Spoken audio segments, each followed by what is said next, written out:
அகிலமெங்கும் உள்ள தமிழ் நேயர்கள் அனைவருக்கும் பரம்பரை ஜோதிடர் உங்கள் மனோ பாலாஜியின் அன்பான வணக்கம். மேசராசி அன்பு நேயர்களுக்கு இந்த குரு பகவானுடைய பெயர்ச்சி, இந்த குரு பகவான் பெயர்ச்சி மேசராசி நேயர்களுக்கு எந்த அளவுக்கு ஒரு சாதகமான யோக பலன்கள் அமையப்போகுது அப்படிங்கிறத பற்றி தாங்க இந்த பதிவில் இப்போ நாம் பார்க்க போகிறோம். முதலாக பார்க்குறவங்களா இருந்தீங்கன்னா சப்ஸ்கிரைப் பண்ணி பெல் பட்டன் அழுத்தி ஆல் ஆப்ஷன் கொடுங்க. மேசராசியில் பிறந்த நேயர்கள் அப்படின்னா செவ்வாய் பகவானுடைய ஆதிக்கத்தில் பிறந்தவங்க தான் மேசராசி நேயர்கள். இந்த மேசராசி நேயர்கள்னால் விடாமுயற்சியும் தன்னம்பிக்கையும் எந்த விஷயத்தையும் ஒன்று செஞ்சு முடிக்கணும்னு நீங்கள் முடிவு எடுத்துட்டிங்கன்னா கண்டிப்பாக செய்யாமல் விட மாட்டீங்க. அந்த ஒரு திறமை மேசராசி நேயர்களுக்கு அது இயற்கையாகவே அந்த குணம் உண்டுன்னு சொல்லலாம். ஆனால் இந்த நிலையில் இருக்கக்கூடிய உங்களுக்கு கடந்த காலங்கள் 9 நவகிரகங்கள் இருந்தாலும் இந்த பெயர்ச்சிகள் ஒவ்வொரு வருடமும் ஒவ்வொரு மாதமும் இந்த நவகிரகங்கள் பெயர்ச்சிகள் ஆகிறது உண்டு. ஆனால் இப்போ இந்த சித்திரை மாதம், அதாவது குரோதி வருஷம் சித்திரை மாதம், அதாவது 18ஆம் தேதி ஆங்கிலத்தில் பார்த்துட்டோம்னா 2024 மே மாதம் 1ஆம் தேதி குரு பகவானுடைய பெயர்ச்சி. ஏன்னா இந்த குரு பகவான் மேசராசி உங்களுடைய ராசியில் இருந்துங்க உங்களுடைய ராசிக்கு 2ஆம் இடத்திற்கு, அதாவது குடும்பஸ்தானம் தனஸ்தானம்னு சொல்லக்கூடிய இடத்துக்கு குரு பகவானுடைய பெயர்ச்சி ஆகப்போகுதுங்க. இந்த குரு பகவான் பெயர்ச்சி பொறுத்த வரைக்கும் இந்த நவக்கோள்கள் 9 அதாவது இந்த நிலையில் இருந்தாலும் குரு பகவானுக்கு ஒரு முக்கியத்துவம் உண்டு. காரணம் என்னென்னா குரு பகவான் தான், அதாவது சுபக்கோள். அப்படின்னா அந்த குரு ஒரு இடத்தில் இருந்தார்னா கண்டிப்பாக அவங்களுடைய வாழ்க்கையில் ஒரு நல்ல பலன்கள் இந்த குரு பயிற்சினால் அடையிறது உண்டுங்க. ஏன்னா சனின்னா 7.5 சனி பயந்துக்கும், ராகுன்னா அது இருக்கிற இடத்த பொறுத்து தான் நல்லது கெட்டதுன்னு மாற்றங்கள். ஆனால் இந்த வருடக்கோள்கள் ஆனால் இந்த குரு பகவான் பெயர்ச்சி ஆகும்போது ஒரு நல்ல இடத்துக்கு வந்துட்டால் கண்டிப்பாக அமோகமான நன்மைகள் நடக்கும் அப்படிங்கிறது இயற்கையின் நீதி. ஆனால் இந்த நிலையில் இருக்கக்கூடிய ஒரு காலகட்டத்தில் இந்த குரு பயிற்சி மேசராசிக்கு பொறுத்த வரைக்கும் ஜென்மத்தில் உங்களுக்கு கடந்த காலத்தில் இருந்து அது ராகோடைய சில காலம் தொடர்பு. இன்னொரு விதத்தில் பார்த்துட்டோம்னா உங்களுடைய ராசிக்கு 11ஆம் இடத்தில் இருக்கக்கூடிய சனி பகவான் 3ஆம் பார்வையாக உங்களுடைய ஜென்ம ராசி மேசராசியை பார்த்து அந்த இடத்துல இருக்கக்கூடிய ஜென்ம குருவையும் பார்த்து அந்த குரு ராகு சனியோடைய பார்வையும் அதே மாதிரி இந்த ராகுவோடைய தொடர்பும் இருந்து சில குழப்பமான முடிவுகள் நீங்கள் கடந்த காலத்தில் எடுத்திருப்பீங்க. நீங்கள் எடுக்கக்கூடிய முடிவு ஆரம்பிக்கக்கூடிய தன்மை சரியாக இருந்தாலும் அது போக போக பார்த்தோம்னா ஏதோ ஒரு சில மாற்றங்கள் ஒரு முயற்சிகள் எடுத்து அது சரியாக செஞ்சு முடிக்க முடியாமல் சில குழப்பமான ஒரு சூழ்நிலைகள் எல்லாமே நீங்கள் சந்தித்தது உண்டு இந்த கடந்த ஒரு வருட காலகட்டத்துக்குள்ள. அதே சமயத்தில் அந்த நிலை தொடர்ந்து உங்களுக்கு என்ன இருக்கும், அதாவது வருமானம் அப்படின்னா பொருளாதாரம் பணம் சம்மந்தப்பட்ட விதத்தில் உங்களுக்கு சில நெருக்கடிகள் நீங்கள் சந்திச்சிருப்பீங்க. பண நெருக்கடின்னு சொல்லுவோம் இல்லைங்களா, அது அந்த பண நெருக்கடி இது உங்களுடைய வாழ்க்கையில் கடந்த காலத்திற்கு ஆரம்ப காலத்தில் இருந்ததுக்கு இந்த ஒரு வருட காலத்தில் இருந்ததுக்கு ரொம்ப வித்தியாசமாக இருந்திருக்கும். நீங்கள் எவ்வளவு கச்சிதமாக எதை எப்படி செய்யணும், எந்த வேலையை எந்த மாதிரி செஞ்சு முடித்தா நன்மை இருக்கும் அப்படிங்கிறது தெளிவாக சிந்தித்து செயல்படக்கூடிய நிலை உங்ககிட்ட இருந்திருந்தாலும் இந்த ஒரு வருட காலகட்டத்துக்குள்ளே பணம்ங்கிற ஒரு நெருக்கடி. நம்ம சரியாகத்தான் செய்வோம், ஆனால் செஞ்சு முடிக்கும்போது பார்த்தோம்னா அதில் ஒரு விதத்தில் பார்த்தா லாஸு இழப்பு. ஒரு சொந்த தொழிலே பண்ணிகிட்டு இருக்கிறீங்கன்னு வச்சுங்களேன், அந்த தொழிலில் பார்த்தோம்னா உழைப்பு அதிகமாக இருந்திருக்கும், ஆனால் வரவு வர்ற மாதிரி தெரியும், கடைசியில் பார்த்தோம்னா மிச்சம் ஒன்றும் இல்லை அப்படிங்கிற ஒரு நிலை. அதுவும் சில பேருக்கு பார்த்துட்டோம்னா தொழிலே மாதிரி நடக்கலை, செஞ்சு முடிக்க முடியல, ஒன்றுமே சரியில்லாமல் போயிருச்சு, என்னன்னே தெரியல அப்படிங்கிற ஒரு குழப்பங்கள் இருக்கும். காரணம் என்னென்னா, பாவகிரகமாகப்பட்டது சனி பகவான் கரெக்டாக வந்து அந்த குரு பகவானையும் பார்த்து உங்களுடைய ஜென்ம ராசியை பார்க்கும்போது எடுக்கிற முடிவுகள் சரிவுகள் ஏற்பட்டிருக்கும். ஒருத்தரை நம்புகிறோம், ஒரு நம்பிக்கை வைக்கிறோம், அந்த நம்பிக்கை என்னென்னா நம்ம எந்த அளவுக்கு நம்பணுமோ அவங்க நம்மளை ஏமாற்றக்கூடிய நிலை. ஒரு பணமே கொடுக்குறோம், ஆனால் கடைசியில் அந்த பணம் நம்ம எதிர்பார்த்த நேரத்தில் வந்து சேராது. அதனால் தன்னுடைய வேலையை முழுமையாக முடிக்க முடியாத ஒரு இக்கட்டான ஒரு சூழ்நிலை. இந்த மாதிரி ஒரு சூழ்நிலைகள் எல்லாமே சந்தித்து சில பேருக்கு பார்த்தோம்னா கடன் பிரச்சனை அதிகமாயிருச்சு, வரவு விட செலவு ஜாஸ்தி, அதனால் கடன் வாங்க வேண்டிய ஒரு சூழ்நிலை. அந்த கடன் சம்மந்தப்பட்ட விதத்தில் கடைசியில் வந்து அதிகமாகி போச்சு. அது எப்படி கட்டுறதுன்னு தெரியல. ஒரு பக்கம் பார்த்தோம்னா தொழில் சரியில்லாமல் போயிடுச்சு. ஏன்னா அந்த சனி பகவான் ஏழாம் பார்வையாக கரெக்டாக 3ஆம் பார்வையாக ஜென்மத்தை பார்த்துருச்சு. அடுத்தது பார்த்துட்டோம்னா கரெக்டாக 7ஆம் பார்வையாக உங்களுடைய ராசிக்கு கரெக்டாக 6ஆம் இடத்தை பார்த்துருச்சு. இன்னொரு விதத்தில் பார்த்தோன்னா 10ஆம் பார்வையாக உங்களுடைய ராசிக்கு 8ஆம் இடத்தை பார்த்துச்சு. அப்படின்னா நம்ம கெட்டவங்களை நம்புகிற மாதிரி, ஒரு யார் நல்லவங்க அப்படின்னு நம்ம நம்புவோம், அந்த இடத்துல பார்த்தோம்னா அவங்க ஒரு சூழ்ச்சிங்கிற ஒரு வலையில் சிக்கி அதனால் நமக்கு அதிலிருந்து மீண்டு வர முடியாத சில இக்கட்டான ஒரு சூழ்நிலைகள்.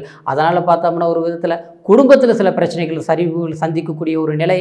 அதே மாதிரி நமக்கு ஒரு பணம் பொருளாதார ரீதியில் அந்த நெருக்கடிகள் வரும்போது எந்த வேலையும் முழுமையாக செஞ்சு முடிக்க முடியாத ஒரு காலகட்டம், ஒரு இக்கட்டு, இது எல்லாமே நீங்கள் சந்திக்கக்கூடிய காலநிலைகள் எல்லாமே கடந்த காலத்தில் ஏற்பட்டுருச்சு. இந்த நிலையிலிருந்து இந்த குரு பகவானுடைய பெயர்ச்சி உங்களுக்கு 2ஆம் இடம் காலபுருஷ தத்துவத்தில் பார்த்துட்டோம்னாங்க, அதாவது 2ஆம் இடமாகிய அதாவது தனஸ்தானத்துக்கு இந்த குரு பகவான் பெயர்ச்சி ஆகுதுங்க. அப்போது அந்த 2ஆம் இடம்ங்கிறது என்னங்க, குடும்பஸ்தானம், வாக்குஸ்தானம். அதே சமயத்தில் நம்மளுடைய பண வரவு, தனம் வரவு, செல்வாக்கு, அந்த இடத்துக்கு இந்த குரு பகவான் பயிற்சி ஆகுதுங்க. அப்போது இந்த 2ஆம் இடம் குரு போகும்போது கண்டிப்பாக நமக்கு என்ன நினைக்கிறோமோ, ரொம்ப நாளாக ஒரு பிரச்சனைகள் இருக்குது, அதை செஞ்சு முடிக்கணும், ஒரு வரவு செலவு கணக்கு இருக்குது, அதை சரியாக நம்ம சரி பண்ண முடியல அப்படிங்கிற ஒரு போராட்டத்தில் இருந்து நம்ம செய்யக்கூடிய அப்படின்னு அந்த பிரச்சனைகள் முடிக்கக்கூடிய ஒரு காலகட்டமாக நிச்சயமாக இந்த குரு பெயர்ச்சி உங்களுக்கு 1 வருட காலம், அதாவது இந்த 2024 மே மாதம் 1ஆம் தேதி முதல் 1 வருடம் அப்படின்னா 2025 மே மாதம் 14ஆம் தேதி வரைக்கும் இந்த காலகட்டத்துக்குள்ளே நீங்கள் பெரும் ஒரு வெற்றி சக்ஸஸை நீங்கள் சந்திக்க போகிறீங்க. அந்த சக்ஸஸ் எந்த அளவுக்கு இருக்கும் அப்படின்னா, கண்டிப்பாக கடன் பிரச்சனைகள் சம்மந்தப்பட்ட தொல்லைகள் இருந்தாலும் அதையே கண்டிப்பாக கட்ட முடியும். ஏற்கனவே சில பேர் பார்த்தோம்னா ஒரு கடன் வாங்கியிருப்போம், அது வட்டியே கட்டிகிட்டு இருப்போம், வட்டிக்கு மேலே வட்டி கட்டுவோம், ஆனால் முதல் கட்ட முடியாது.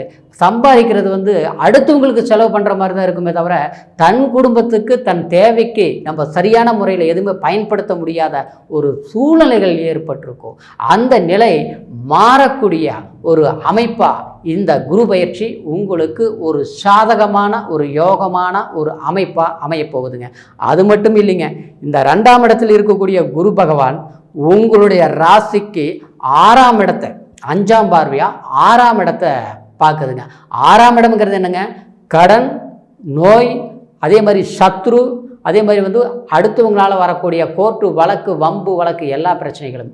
அந்த சத்ருஸ்தானத்தை இந்த குரு பகவான் பார்க்கும்போது எத்தனையோ பிரச்சனைகள் நம்மளை வந்து கடல் மாதிரி நம்மளை சூழ்ந்திருந்தால் கூட அது கடுகு மாதிரி நீங்கள் வந்து எல்லாத்தையும் தீர்த்து கட்டக்கூடிய அந்த பிரச்சனைகள் முடிக்கக்கூடிய ஒரு காலகட்டமாக இந்த குரு பகவானுடைய பார்வை 6ஆம் இடம் படும்போது அந்த இடத்துல இருக்கக்கூடிய பிரச்சனைகள் எல்லாமே நிவர்த்தி. எப்படின்னா, ஆரோக்கிய பாதிப்புகள் குடும்பத்தில் கடந்த காலத்தில் நீங்கள் பட்ட கஷ்டங்களுக்கு ஒன்று வந்து நாம் உடைய எடுக்கக்கூடிய வீட்டில் எல்லோரும் இருக்கிறாங்க, யாருக்காவது ஒருத்தர் நல்லா இருந்தால் ஒருத்தருக்கு உடம்பு சரியில்லை, ஏதாவது ஹாஸ்பிட்டலு, மருத்துவம், தெண்ட செலவுகள், தேவையில்லாத வீண் செலவுகள். ஒரு விஷயத்துக்காக நம்ம 10 ரூபா பணம் வருது எடுத்து வச்சுருக்கிறோம், கடைசியில் பார்த்தோம்னா அந்த பணம் அந்த விஷயத்துக்கு பயன்படுத்த முடியாமல் தேவையில்லாத வீண் செலவுகள் பண்ணுறது, ஹாஸ்பிட்டல் மருத்துவ செலவுகள், அடுத்தவங்க ஒரு கஷ்டம்னு கொடுத்து அங்கே கொடுத்த பக்கம் கடைசியில் நமக்கு வராமல் தடுமாறுறது, இந்த மாதிரி ஒரு பிரச்சனைகளுக்கு எல்லாமே முடிந்து கரெக்டாக வந்து நீங்கள் வந்து எந்த ஒரு சிக்கல்கள் சிக்கி இருக்கிறோமோ அந்த சிக்கலுக்கு ஒரு தீர்வு கிடைக்கக்கூடிய வாய்ப்புகள் ஏற்படும். சட்ட சிக்கல்களோடு சொல்லாங்க. சட்ட சிக்கல்னா சில பேர் வந்து நமக்கு போட்டியாக இருப்பாங்க. ஒரு இடம் வாங்கியிருப்போம், அந்த இடம் வந்து முழுமையாக கிரைம் பண்ண முடியாத ஒரு சூழ்நிலைகள் இருக்கும். இல்லை ஒரு இடமே இருக்குது, அது விற்றுட்டு இன்னொரு இடம் வாங்கலாமா, இல்லை இது விற்றுட்டு ஒரு வீடு கட்டலாமா அப்படின்னு நம்ம கணக்கு போட்டுட்ருப்போம். ரொம்ப நாளாக பார்த்தோம்னா அந்த பிரச்சனைகளுக்கு முடிவு கட்ட முடியாது. ஆனால் விற்கணும்னால விற்க முடியாது. அப்படியே அட்வான்ஸ் வாங்கக்கூடிய கொடுக்கக்கூடிய நேரத்தில் பார்த்தோம்னா ஏதோ ஒரு பிரச்சனைகள் வந்துடும். அந்த பிரச்சனைகளால் காரியங்கள் தள்ளி தள்ளி போயிட்டுருக்கோம். அந்த மாதிரி அசையாத சொத்துக்களால் சில வில்லங்கங்கள் இருக்கக்கூடிய பிரச்சனைகளுக்கு முடிவு தேடக்கூடிய ஒரு காலகட்டமாக கண்டிப்பாக இந்த குரு பகவானுடைய பெயர்ச்சி உங்களுக்கு மேன்மையான ஒரு அமைப்பை கண்டிப்பாக கொடுக்க போகுதுங்க.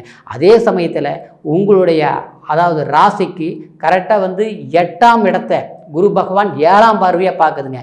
அப்போது 8ஆம் இடத்தை இந்த குரு பகவான் பார்க்கும்போது 8ஆம் இடங்கிறது என்னங்க, திடீர் அதிர்ஷ்டம், திடீர் முன்னேற்றம், கடல் கடந்த பிரயாணங்கள் போகிறது, வெளியூர் போய் தொழில் பண்ணுறது, அதாவது நமக்கு எதிர்பாராமல் நம்மளுடைய உழைப்பு குறைவு லாபம் ஜாஸ்திங்கக்கூடிய ஒரு நிலை, அற்புதமான ஒரு வாய்ப்புகள் கண்டிப்பாக இந்த 8ஆம் இடம் தாங்க அதுக்கு ஒரு காரணம். அந்த 8ஆம் இடத்தை இந்த குரு பகவான் பார்க்கும்போது கண்டிப்பாக வெளிநாடு போகணும்னு நினைக்கிறவங்க வெளிநாட்டில் போய் ஒரு கரை நிறைய சம்பாதிக்கணும், நமக்கு படிப்புக்கு தகுந்த மாதிரி தொழில் அமையணும் அப்படின்னு எதிர்பார்த்து இது வரைக்குமே எதுவுமே சரியாமல் அமையாமல் கஷ்டப்பட்டுட்டு இப்போ கிடைச்சிரும் அப்போ கிடைச்சிரும் அடுத்த மாதம் போகலாம் அப்படின்னு நினச்சி அதனால் நம்பி சில பேருக்கு பணமும் கட்டி அதுவும் நமக்கு கைக்கு வராமலும் நாமளும் வெளியூர் போக முடியாமலும் தவிச்சிட்டு இருக்கக்கூடிய சிலருக்கு கண்டிப்பாக இந்த குரு பகவானுடைய பெயர்ச்சி உங்களுக்கு ஒரு மேன்மையான ஒரு தொழில் யோகத்தை கண்டிப்பாக ஏற்படுத்தும். அது குறிப்பாக சொன்னால் ஜாக்பாட்னு சொல்லக்கூடிய ஒரு